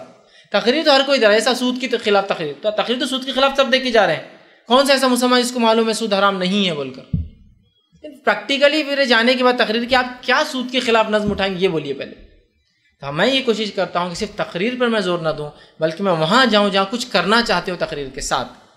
ٹھیک ہے، گیدرنگ چاہے کتنی بھی ہو، 100 لوگ بھی رہتے میں جاتا ہوں، وہ مسئلہ نہیں میرے لیے. لیکن اصل یہ ہے کہ آپ اس کے بعد کیا فالو اپ لے رہے ہیں. کیا آپ کوئی تحریک شروع کر رہے ہیں، کوئی سسٹم بنا رہے ہیں، کوئی کام شروع کر رہے ہیں، کہ نوجوانوں کی بگاڑ پہ ہم نے تقریر لی تو نوجوانوں کے لیے کچھ تیار کر رہے ہیں پروگرامس، اس کے بعد ایک سلسلہ چلتے رہے. نہیں پھر اگلا مقرر آئے گا 2 مہینے بعد وہ بولیں گا پھر اگلا مقرر، یہ نہیں ہوتا. تو لہٰذا میں کوشش کرتا ہوں جاؤں تاکہ کتاب و سنت کا کام آگے بڑھے، لوگ کتاب و سنت کو سمجھیں. تو لہٰذا لوگوں کی گزارشات ہوتی ہے، ریکویسٹ ہوتی ہے. میں بہت کوشش کرتا ہوں کہ میں اتوار کو یہاں رہوں، بہت کوشش کرتا ہوں. الحمدللہ جتنے اتوار میں یہاں رہتا ہوں تقریباً کم و بیش میں ہفتے کو واپس آتا ہوں رات میں، یا ہفتے کی صبح اورنگ آباد رہتا ہوں. جمعہ کا پروگرام جمعرات لے کر ہفتے کو رہتا ہوں تاکہ اتوار یہاں ہوں، پھر اگلے پروگرام کے لیے چلے. تو کوشش کرتا ہوں، لیکن کچھ جگہ ناممکن ہوتا ہے کہ میں اتوار کو کروں، اور وہ جانا ہی پڑتا ہے، جیسا کہ ہفتہ اور اتوار کا کوئی پروگرام رکھنا چاہتے کچھ جگہ. لیکن میں کوشش کرتا ہوں جمعرات جمعہ لوگ پروگرام رکھیں تاکہ میں کہیں بھی رہوں. تو ہفتے کے دن میں فلائٹ سے آتا ہوں تو ہفتے کے دن شام تک میں اورنگ آباد یا صبح اورنگ آباد پہنچ ہی جاتا ہوں. اتوار کے دن آپ لوگوں کے سامنے رہتا ہوں. پھر پیر منگل بدھ کچھ نہ کچھ لوکل پروگرامس ہمارے طے ہوئے رہتے تاکہ یہاں کے لوگ بھی سننا چاہتے تو چلیے پھر لوکل پروگرامس لوگوں کے پاس ہوتے ہیں وہاں جاتا ہوں. تو لہٰذا آپ صرف کسی کے انداز کی وجہ سے علم مت چھوڑ دیجیے. دوسرا کچھ لوگ یہ کہتے ہیں نہیں آپ فیض بھی کریں تو کوئی بات نہیں، نیٹ پہ پھر دیکھ لیں گے. نیٹ بھی ایک سہولت ہے. بہرحال آپ نیٹ پہ دیکھ لیں گے یہ بات تو صحیح ہے، لیکن جو لائف ہونے سے، لوگوں کے ساتھ بیٹھنے سے، لوگوں میں آنے سے جو بہت ساری چیزیں اور بھی ڈیولپ ہوتی ہے وہ ظاہر سی بات ہے اکیلے میں نہیں ہو پائیں. جیسے پردے کی اہمیت پہ عنوان آپ سن رہے ہیں، لیکن جب کچھ عورتوں کا آپ پردہ دیکھیں گے تو ایک جوش ہوتا ہے کہ دیکھو ماشاء اللہ کیسا کریں. جب آپ دیکھ رہے ہیں کہ فلاں کام کرنا چاہے ٹخنے سے اونچا، کچھ لوگ ٹخنے سے اونچا پہن رہے، لوگ دیکھ رہے ہیں ارے ماشاء اللہ ان کو بھی جوش آ رہا ہے کہ دیکھو لوگ پہن رہے ہیں یار، آپ ان سے سن رہے تھے، پریکٹیکل کو نمونہ دکھ نہیں رہا تھا. تو ایسے بہت سارے فائدے اجتماعیت میں ہونے سے ہوتے ہیں. تو لہٰذا میں گزارش کروں گا. اور بہت سے لوگوں کو کمپلین یہ بھی آئے کہ باہر سنتے آواز ہو اور باہر سے پھر چلے جاتے ہیں. اچھی بات نہیں ہے اندر کی، اور اسی وجہ سے ہم اعلان نہیں کرتے کہ میں کب ہوں اور کب نہیں ہوں، کہ لوگ چلے جاتے ہیں. ٹھیک، اب یہ کیسے پاسبل ہوا کہ ہم اعلان کریں کہ میں ہفتے کی 4 ہفتے رہوں گا، 2 ہفتے رہوں گا، 1 ہفتہ رہوں گا، جبکہ پروگرام ایسے ماشاءاللہ 2-3 مہینے پہلے طے ہو جاتے ہیں. لیکن پھر بھی ہم اعلان کیسے کریں؟ کوئی پروگرام کینسل ہو جاتا تو میں یہاں دکھتا ہوں، پھر آپ بولے ارے وہاں لکھ دیے تھے نہیں ہم نہیں آئے اور دیکھو آپ یہاں تھے. کبھی لکھ دیا ہوں اور کسی ارجنٹ وجہ سے مجھے جانا پڑا، دیکھو لکھ دیے تھے اور دیکھو نہیں. یہ رہتا وعدہ خلافی کرتے، بڑے بڑے لوگوں کو دیکھ لیا ہم نے، سب جھوٹے رہتے، لکھ دیا اور یہ کر دیا. تو آپ سمجھنے کو بھی تیار نہیں ہوتے کہ پریکٹیکل ایشوز کیا ہے، اس لیے ہم لکھ کر بھی نہیں لگاتے. کہ لکھ کے لگائیں گے پھر آپ کی طرف سے ہم کو جو ہے صلاواتیں بولتے ہیں نا وہ تانے سننا پڑیں گے، تو لکھ کے بھی نہیں لگاتے پھر اس وجہ سے. اگر سمجھ لیجیے کینسل ہو گیا، سر آپ نہیں رہنے والے تھے نا آج کیسے کیا ہم نہیں آئے اور آپ آ گئے اس دن، ایسا کیسا؟ اب میں اس دن کینسل ہو گیا میرا پروگرام، کتنے لوگوں کو بولوں کینسل ہو گیا تھا. نہیں پھر لکھ کے لگانا چاہیے نا پہلے. اب لکھ کے لگا دیے تو یہ مسئلہ، نہیں لکھ کے لگاتے مسئلہ، لکھ کے نہیں لگا رہے آپ اس لیے ہم. بہرحال آپ ہر اتوار آیا کیجیے، اور اتوار میں سے ایک اتوار انشاءاللہ میں نمودار ہو ہی جاتا ہوں کوئی نہ کوئی اتوار، اور آپ لوگ سن لیتے ہیں. بہرحال ٹھیک ہے. عنوان ماشاءاللہ بھی سبھی مقرر بہت اچھے باندھتے ہیں آپ کے سامنے. بولنے کا طریقہ صرف فرق ہوتا ہے، قرآن حدیث کی بات وہی ہے جو سب کرتے ہیں، بس تھوڑے سے کسی کے انداز کی وجہ سے آپ کسی علم کو مت ٹھکرائیے، اس لیے کہ بہت سارا مفید علم پھر آپ سے چھوٹ جاتا ہے، اور بہت سارے لوگوں کے مختلف انداز بیان ہوتے ہیں. ٹھیک، تو لہٰذا صرف ایک بیان کے انداز کی وجہ سے آپ کسی کے علم کو مت ضائع کیجیے. ریگولر آپ سنڈیز کو آیا کیجیے اور اس درس سے جو ہے فائدہ اٹھایا کیجیے.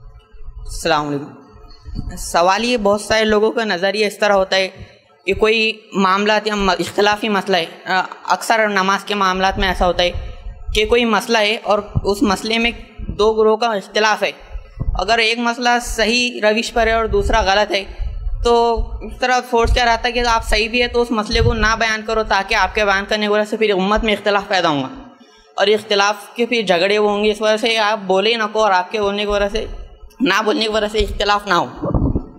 اور اگر یہ بات صحیح نہیں ہے تو پھر ایسی کون کون سی مصلحتیں ہو سکتی ہیں کہ کوئی معاملے میں صحیح حدیث آئے اور اس کے باوجود بھی ہم صحیح حدیث کے وہ رد کر دیں؟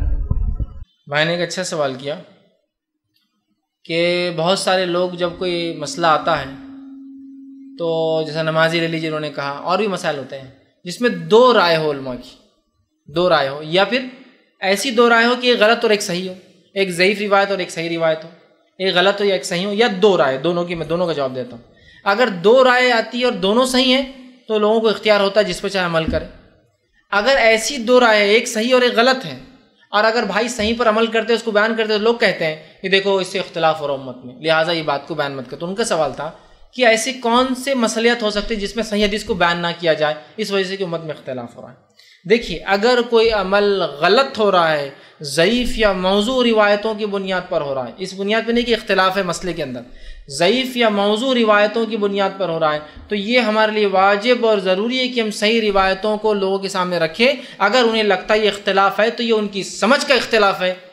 اگر یہی بات آپ صلی اللہ علیہ وسلم جب مکے میں اور مشرکین تو یہی تو کہہ رہے تھے نا کہ بھائی تم ایسی بات مت کرو، اس سے اختلاف ہو، ایسی بات کرو جو دونوں کو چل جائے، ایک سال ہم تمہارے معبود کی بات کریں، ایک سال تم ہمارے معبود کی بات کرو، ایک سال ہم، اچھا تم ہمارے مت کرو لیکن ہمارے معبود کو کم از کم برا مت بولو، چلو ایک سال تم مت کرو برا مت بولو۔ کیا آپ صلی اللہ علیہ وسلم نے کمپرومائز کیا؟ اب یہاں جو مصالحت کی بنیاد پر لوگ کہہ رہے نہیں امت میں اختلاف ہوگا، امت میں اختلاف ہوگا، تو کب تک امت کو آپ جاہل رکھنا چاہ رہے ہیں؟ میں یہ سوال کر رہا ہوں، کب تک؟ نہیں اس سے اختلاف ہوگا، اس سے اختلاف ہوگا۔ کچھ جماعتوں کے حال تو یہ 70 سال سے چل رہے ہیں، 70 سال سے آج تک وہی مسئلہ ہے کہ اس سے اختلاف ہوگا۔ تو کب تک امت کو آپ بے شعور اور بغیر شعور کے رکھنا چاہتے ہیں اور کتاب و سنت کے واضح علم کو ان سے چھپانا چاہتے ہیں؟ کیوں؟ بول دیجیے آپ، کیا اختلاف ہوگا دیکھا جائے گا۔ یہ اختلاف نہیں ہوگا، یہ بات وہ ہوگی کہ صحیح چیز پر آئیں گے، اور اختلاف جو ہو رہا ہے نا، جو صحیح بات بتانے کی وجہ سے، وہ اختلاف نہیں، درحقیقت ہماری نفس کے خلاف جب بات جاتی ہے نا تو ہم کو بری لگتی ہے اور ہم اس کو اختلاف سمجھتے ہیں۔ یہ نفس کے خلاف جا رہا ہے، ہمارا تو دل چاہ رہا ہے ہمارا پروڈکٹ بکنا چاہیے، لوگ عید منائیں اس دن، دیکھو اب یہ بول رہے غلط ہے، تب تو اپنا بزنس بند ہو جائیں گا نا پورا۔ تو اختلاف ہم پیدا کر رہے ہیں، یہ ہے نہیں اندر کی۔ تو ایسا کوئی مسئلہ جس میں کتاب و سنت میں دو رائے آ رہی ہو تو ٹھیک ہے، اس میں کوئی بول سکتا ہے کہ یار ایک رائے پہ لوگ عمل کر رہے ہیں نا، وہ بھی غلط نہیں ہے، تو تم دوسری رائے مت رکھو اس لیے کہ اس سے اختلاف ہو سکتا ہے، ٹھیک ہے، یہ تو ہو سکتا ہے کہ بات دونوں بھی صحیح ہونے کے، لیکن ایک غلط ہے دوسری صحیح ہے لیکن اس صحیح بات کو بیان نہیں کرنے دیا جا رہا، اس بنیاد پہ کہ اختلاف ہوگا، تو میں کہوں گا نہیں، یہ تو کتمان علم ہے۔ ابو ہریرہ رضی اللہ عنہ فرماتے ہیں کہ اگر اللہ کے رسول صلی اللہ علیہ وسلم کی حدیث میں نہ سنا ہوتا کہ جو شخص علم رکھنے کے باوجود چھپائے وہ جہنم میں جائے گا، تو میں حدیث بیان نہیں کرتا، اس ڈر کی وجہ سے کہ غلط بات نہ نکل جائے میرے منہ سے۔ ہو سکتا نا کوئی بات وہ بیان کر دے جو آپ نے نہیں کہی اور نکل جائے، تو ڈر سے حدیثیں بیان نہیں کرتے تھے وہ، کہا لیکن علم چھپانے میں آ جا رہا نہیں بات۔ تو لہٰذا بہت سارے لوگوں کو دیکھا جا رہا ہے جو نفس پرست ہوتے ہیں، ان کو یہ بات اختلاف نظر آتا ہے کہ اگر میں کسی سے کہوں گا کہ یہ عمل جو اتنے سالوں سے تم کر رہے ہو، جن آپ کے والد کو بھی ہم نے اجازت دی تھی کرنے کی، آپ کے چچا کو بھی دے دی تھی، اب آپ سے کہیں غلط ہے تو ظاہر سے تو گلا پکڑیں گا، مسجد کو چندہ بند ہو جاتا، زکوٰۃ بند ہو جاتی، چمڑے آنا بند ہو جاتے، غلہ مناج نہیں آتا، تو لہٰذا چلنے دو، نہیں اختلاف ہوں گا، اور اختلاف نہیں ہوں گا بول کر اکثر علم کتاب و سنت کا چھپایا جا رہا ہے، جب کہ ہم جانتے ہیں اللہ رب العزت نے اس بات کی وضاحت اپنے قرآن میں کر دی اور فرما دیا کہ وہ علم جو اللہ رب العزت نے کتاب و سنت کا اتارا تھا، ان الذین یکتمون ما انزلناه من البینات والہدی من بعد ما بیناہ للناس فی الکتاب اولئک یلعنهم اللہ ویلعنهم اللاعنون، یہ جو ہے سورہ بقرہ کی آیت نمبر 159 ہے کہ ہم نے جس ہدایت کو، واضح نشانیوں کو، روشن دلیلوں کو کتاب کی شکل میں اتارا ہے، اس کو اگر کوئی چھپاتا ہے، ان الذین یکتمون ما انزلناه من البینات والہدی، کہ ہم نے جس قرآن کو، جس کتاب کو اتارا ہے، جس کو لوگ چھپاتے تھے، یہ آیت یہودیوں کے لیے آئی تھی کہ ان کو توریت اتاری کی، توریت کو انہوں نے عام لوگوں سے چھپا دیا، کہا نہیں یہ اس لائق نہیں ہے، لوگ اس کی دعوت نہیں دینا چاہیے، تو کہا وہ لوگ جن کے اوپر ہم نے نازل کیا بینات، کھلی دلیل اور ہدایت، اس کے باوجود انہوں نے اس کو یکتمون چھپایا، اولئک یلعنهم اللہ، تو ان پر اللہ کی لعنت ہو، ویلعنهم اللاعنون، اور سارے لعنت کرنے والے تمام مخلوقات کی لعنت ہو۔ تو کتمان حق کتمان علم کو چھپانا بہت سنگین جرم ہے. اب اختلاف کے نام پر غلط چیز پہ، ضعیف اور موضوع پہ عمل کرنے دیا جا رہا، صحیح نہیں بیان کیا جا رہا، تو میں کہوں گا یہ تو کوئی حکمت ہی نہیں ہے کہ آپ ضعیف اور موضوع پہ عمل کرنے دیا جائے. ہاں، صحیح بات کو بتانے کے لیے حکمت ہونا چاہیے، میں یہ کہوں گا. صحیح بات کو بتانے کا صحیح وقت اور صحیح حکمت اور صحیح شخص کو پکڑیے آپ اور اس کو بتائیے. لیکن یہ تو ہرگز یاد نہیں جائیں گے چلنے دو، ابھی چلنے دو. پھر کل کو جب آپ کہیں گے یہ غلط ہے اور وہ بولیں گے کیوں 10 سال سے تم نے آج تک غلط نہیں کہا، آپ کہہ رہے ہو غلط، پھر کیا کہوں گے آپ اس کو؟ نہیں 10 سال پہلے تم میں عقل نہیں تھی، اب زیادہ ہے. وہ بولیں گے حضرت زیادہ عقل مند جب تھا، میں اب تو بوڑھا ہوتا جا رہا ہوں 10 سال بعد. جب سمجھانا چاہیے تھا تم نے یہ بات، جب میں اپنی زندگی تبدیل کر سکتا تھا، میرے 10 سال کے اعمال 20 سال 50 سال کے برباد کری تم نے. کاہے کی حکمت تھی تمہاری علم چھپانے میں؟ یاد رکھیے علم چھپانے میں کوئی حکمت نہیں ہے.